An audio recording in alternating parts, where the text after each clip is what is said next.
Hi friends, எங்கள் வீட்டில் இருக்க குட்டீஸ் பண்ண வேலையை பாருங்கள். வனவிலங்குகள்லாம் காட்டில் பார்ப்போம், ஆனால் எங்கள் வீட்டில் இருக்குது. காரை ரோட்டில் பார்ப்போம், ஆனால் எங்கள் வீட்டில் இருக்குது. ஃப்ளைட்டை ஏர்போர்ட்டில் பார்ப்போம், அதுவும் எங்கள் வீட்டில் இருக்குது. இந்த வீடியோவை நீங்களே கொஞ்சம் பாருங்கள் கைஸ். ஒரு 5 செகண்ட்ஸ் வெயிட் பண்ணுங்கள். இதோ பாருங்க.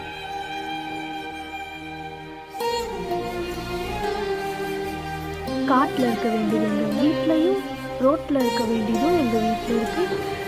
ஃப்ளைட்டெல்லாம் எடுத்து வீட்டுக்குள்ளே வச்சுருக்காங்க கைஸ்.